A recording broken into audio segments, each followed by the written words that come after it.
Welcome back, Keepers of the Flame. Okay, quick note on transitions coming up, because I just handled mine. I don't know, it hurt me really early, but they usually do.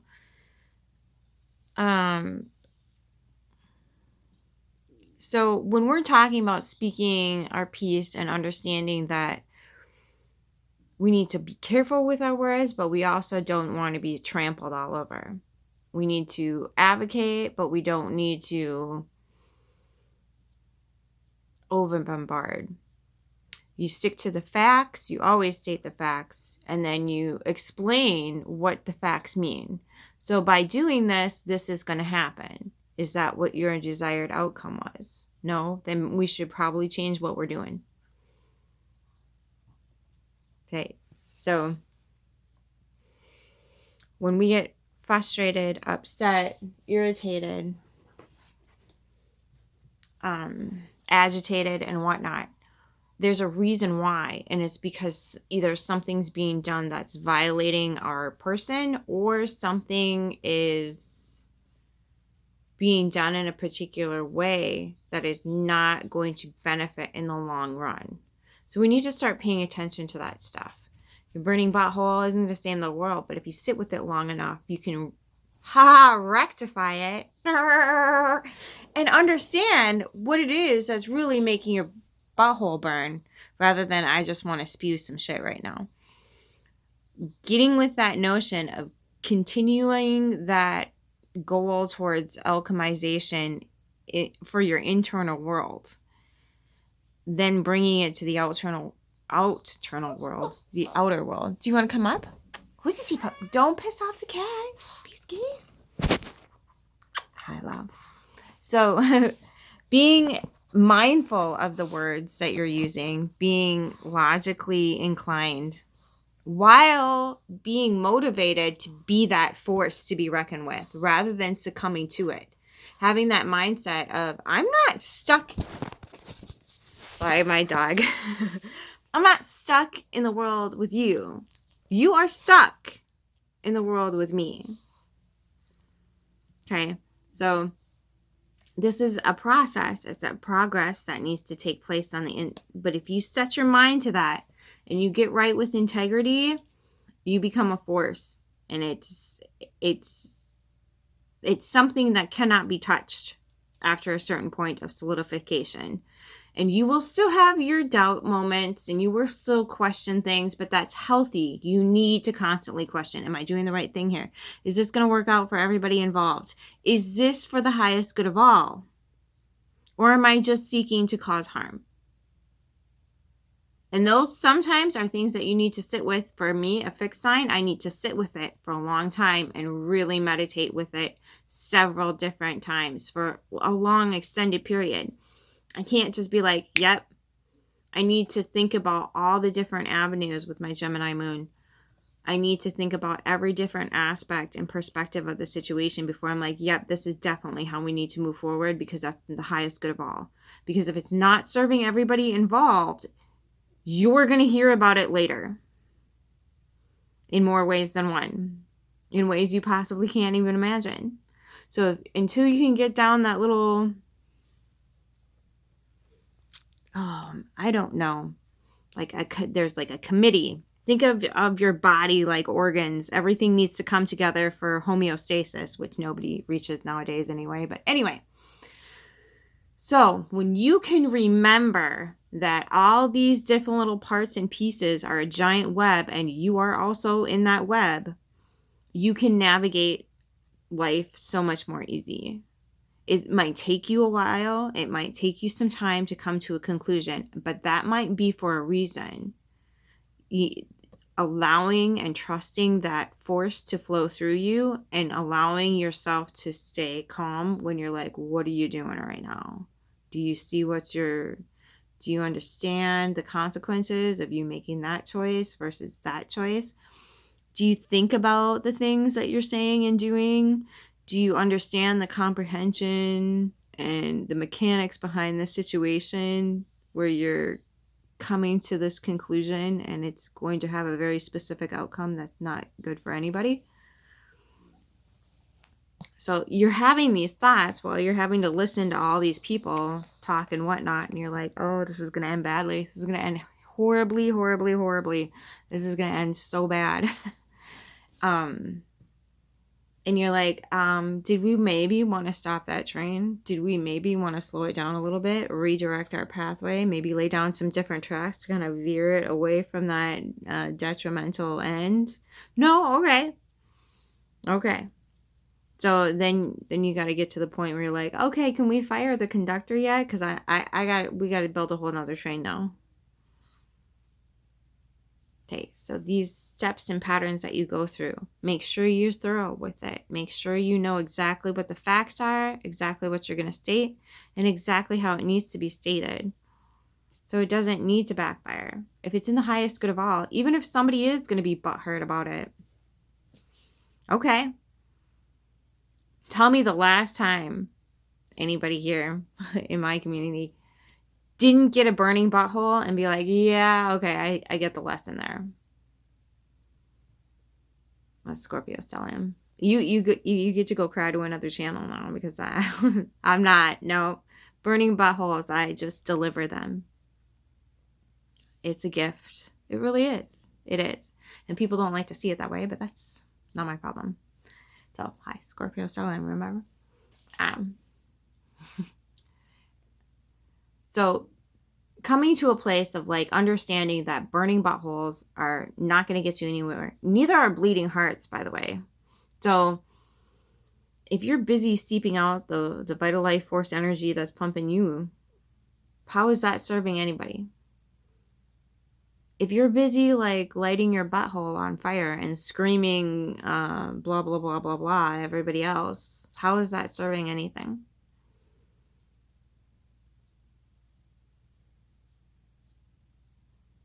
Just saying. I mean, when you take your burning butthole to the public and be like, okay, this person is not doing things that are okay, we need to, yeah, absolutely. People should definitely be held accountable. I'm not against that at all. At the fuck all. But we don't need to be totally vicious about it. We need to, like, because if we're overly vicious about it, and we can sometimes, what's a good example of this? There's a dude over in the UK that has an anti-cult channel, and he went so hard on Tom Cruise. I'm like, dude, you weren't even in the cult, man. Like, you need to calm it down. Like, now you're making him into a victim. Do you see how like victim mode gets if we start bullying people, start taking it to the extreme? You need to dial it back. Because then all of a sudden they're the ultimate victim. They're the bullied person. They're the martyr. And so when we don't learn to dial things back, it gets flipped. The narrative completely gets flipped. That's why they have that saying, when one is fighting monsters, that you see to it you don't become one yourself. Dial it back a little, kids. Like, we don't need to be calling people names. We don't need to be doing anything else. But we need to point out the fact that, like, if we want to be productive human beings, we have to have some code of conduct. We have to have some regulation as to how we're handling ourselves in the situations that we have volunteered to get paid for to put ourselves in the charge of. So it's this understanding that moving forward, yep, we're okay if we're making progress, okay? But it's staying stuck in the same mistake. We all make mistakes. It's going to happen. We are human. It's just going to happen. It's how we navigate those mistakes. Do we double down on the mistake and cause more harm and suffering? Or do we say, oh my gosh, I really fucked this up. I sincerely apologize. Let's move forward in a different way. Let's find a way to reconnect, heal, whatever it is. Or do we need to just go our separate ways because one party or the other is not willing to, like, just come to the table with an honest heart? Okay. So how does that work? Dead to Me on Netflix. That's a good breakdown of consequences. It's an extreme. It's a very extreme show. And my scorpion ass ate it up. But it's it might be a little little much for the general public, but at the same time, it still holds true to the same notion. Like you can either come to a forgiveness and an understanding when people are genuinely sorry for what they've done versus when they're not. And I think that's going to be a huge light coming to forth when people are genuinely upset, hurt, set back by what they've done versus those people that are just like, I don't give a fuck. I don't care. I don't care that I hurt people. I don't care that I run around destroying everything with no conscience. I don't care that I call people names. I don't care that I lie to people to their faces and then go and backstab them. I don't care that I do these horrible things behind the scenes and then pretend like I'm a good person in the public eye. Whatever that is. Like, what about... And I think that's going to be a thing too with the media, is that starting to come forward, that weird way of existing that we have, where we feel like the people in the public eye have to be these perfect personas to the point where that can't ever exist. So the contrast of them screwing up in somewhere behind the scenes just blows our minds because we have this perfect picture of them. What are you thinking about yourself then? Just out of curiosity. Like if you're thinking that human beings that are pretending to be like perfect and pure and whatever else don't have any demons at all, they don't have any struggle, they don't have any life lessons to learn, how are you looking at yourself? And the sad part about it is it's usually those people that are like holier than thou, criticizing, demonizing, having a just constant judgmental whatchamacallit on everything. Those are the people that you need to be really leery of. Those people that are like, I don't make any mistakes, I don't fuck up at all. Those people should alarm you, and you should probably steer clear of them as much as possible, because if you're not seeing people who are preaching to you how to live, like say, yeah, I fucked this up, I fucked that up, I did this, and la la la la la.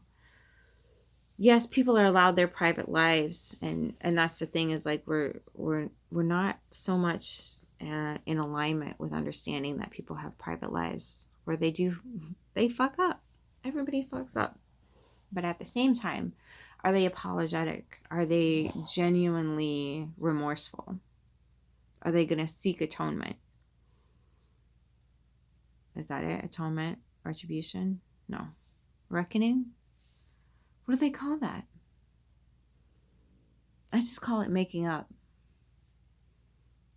But I think there's like some sort of lovely vocabulary word that I just cannot grasp at the moment. And maybe it's all three of them. But you apologize authentically and wholeheartedly. And say, I sincerely apologize for hurting you. What do I need to do to make this right? How can I help you in your healing process? And then do it. You got to do it. That's the most important part, is you got to do it. You got to be there and be solid. So that's what I think is going to start coming to light, is understanding those different aspects of being a whole person, but also being a genuine person, an authentic person, a person who feels like they can be themselves no matter who they're around, a person that feels like they can speak their truth no matter what ears are listening. And that's the other thing too, is that might come up where, there's going to be some restrictions on what kind of truth can you speak.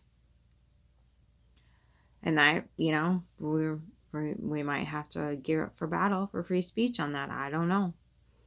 So just keep in mind that if you're in the integrity mode, it's going to be much easier to go through this transition. So this might be an invitation, an opportunity for you to explore that integrity path. The Way of Integrity by Martha Beck. Great book. Great book. It's not just about being honest. It's about being fearless in the face of like really shitty shit. It's about being honest. Because if you can have honesty holding your hand, it's going to be rough at first. And yes, it will cost you the things that you never had any right to claim to anyway, and the things that are probably not good for you anyway. If you can't be honest with people, places, things, then they're not very good for you anyway. So that needs to start being exposed and come to the surface if you can't be honest with something. So it's just an opportunity to step into integrity. It's not an opportunity to browbeat the shit out of yourself or anybody else. People are human. They make mistakes. But at the same time, is there genuine sorrow? Is there genuine apologies? If there's not, you get to decide. You get to choose if you want that. But you're not going to have much success going towards integrity if you keep those kind of people around you. The environment creates the soul, not the other way around. I know. But Darwin, I can't join any communities. I can't get on the atheist community. I can't get, because they're all like, Darwin, and I'm like, but okay. And then, I don't adhere, I don't take my vessel, my ship to war. So I'm not like, I don't feel like I'm very pagan. I give thanks to nature. I give it, I feed the birds. I do nice things to the earth, for the earth, or at least I attempt to. I have not gotten into a vehicle in like 6 weeks. So I have 0 emissions on that front. I don't know. I'm trying over here, but like, you do what you can, right? Right. And no, I'm not saying, I'm shaming you for having a vehicle and driving. No. If I could find my keys, I would probably drove. But the universe is like, but the last time these planets were in transit, you got T-boned. So, not up for that again. So, I will take the universe's protection and walk my happy little ass with my flower cart all over effing town. I love it. So, I'm actually, I'm not even upset. I'm kind of like, I made like a weird dream come true. So it's not even that bad. It's actually quite good. So remembering to use those things as a blessing. Okay. And with that, be grateful. And until the next time, I'll post Pisces today.